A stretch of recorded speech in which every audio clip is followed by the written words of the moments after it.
Do you know 90 days notice பீரியட தாராளமா companies accept பண்ணும். ஆனா எல்லா டைம்லயும் இல்ல, எல்லாருக்கும் இல்ல. இந்த வீடியோல எப்படி இதை ஹேண்டில் பண்ணலாம்னு சொல்லிட்டு டீட்டெயிலா சொல்றேன்.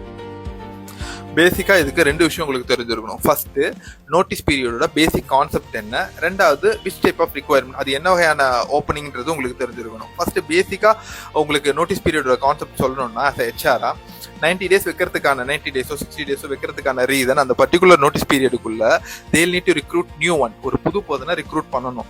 அதுக்கு அவங்க சர்ச் பண்ணணும். It will take some time. So அதனால அந்த மாதிரி 90 டேஸ் வச்சிருப்பாங்க. ஸோ இது ஒரு கான்செப்ட். ரெண்டாவது, அது என்ன டைப் ஆஃப் ரிக்வயர்மெண்ட். ஒருவேளை அது வந்து பாத்தீங்கன்னா ரீப்ளேஸ்மெண்ட்ன்றப்போ 90 டேஸ் நோட்டீஸ் பீரியட் நீங்க சொல்றப்போ அது இனிஷியலாவே வந்து ரிஜெக்ட் ஆகிறதுக்கு பாசிபிலிட்டிஸ் அதிகம். ஏன்னா அவங்களுக்கு இமீடியட்டா தேவைப்படுவாங்க. ஸோ அதனால 90 டேஸ் அவங்களால வெயிட் பண்ண முடியாது. ஆனா இன்னொரு ஆப்ஷன் இருக்கு. ஒருவேளை அந்த ரிக்வயர்மெண்ட் வந்து பாத்தீங்கன்னா ஆனுவலி சில கம்பெனிஸ் வந்து மேன் பவர் பிளானிங் பட்ஜெட்னு சொல்லிட்டு ரெடியா இருப்பாங்க, இவ்வளோ பீப்புள் எடுக்கணும்னு சொல்லிட்டு. சம்டைம்ஸ் நியூ ப்ராஜெக்ட்ஸ் வரப்பையும் எடுப்பாங்க. ஸோ அந்த சமயத்துல வந்து தாராளமா 90 டேஸும் வெயிட் பண்ற கம்பெனிஸ் இருக்கு. ஸோ அதனால இதை ஃபர்ஸ்ட் பேசிக்கா நம்ம தெரிஞ்சிருக்கணும்.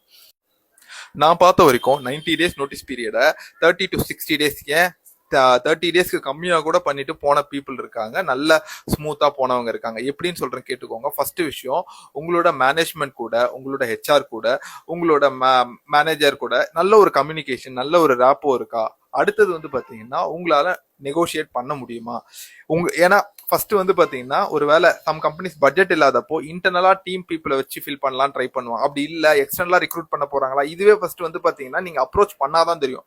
ஆனா மோஸ்ட் ஆஃப் த பீப்புள் பண்ற ஃபர்ஸ்ட் மிஸ்டேக் என்னன்னா, ஒருவேளை அவங்க வந்து பாத்தீங்கன்னா இன்டர்வியூ அட்டன் பண்ற இடத்துல கூட, நியூ கம்பெனில கூட கான்பிடென்ட்டா வந்து கண்டிப்பா என்னால நெகோசியேட் பண்ணி கம்மி பண்ண முடியும்னு சொல்லிடுவாங்க. அது பாத்தீங்கன்னா எம்ப்ளாயர் கிட்ட அவங்க பேசுறதுக்கே வந்து 2-3 வீக்ஸ் எடுத்துப்பாங்க. ஏன்னா வந்து எப்படி அப்ரோச் பண்றது, ரெசிக்னேஷனை பத்தி எப்படி சொல்றது, யார்கிட்ட சொல்றது, மெயில் போடலாமா, மெசேஜ் போடலாமா, 1008 கன்ஃபியூஷன்ல இதை டிலே பண்ண என்ன ஆகும்னா ஆட்டோமேட்டிக்கா என்ன ஆகும்னா இந்த இடத்துல வந்து பாத்தீங்கன்னா இவங்களோட நோட்டீஸ் பீரியட் அதிகமாகுமே தவிர கம்மியாகாது.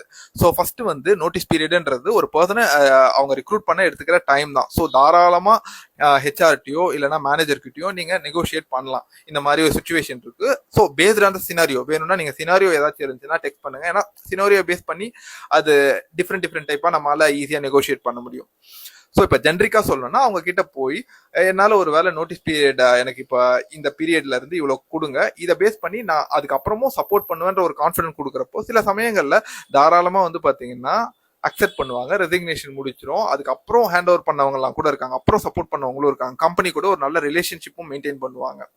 ஸோ இது வந்து ஒரு ஒன் ஆஃப் த டைப்.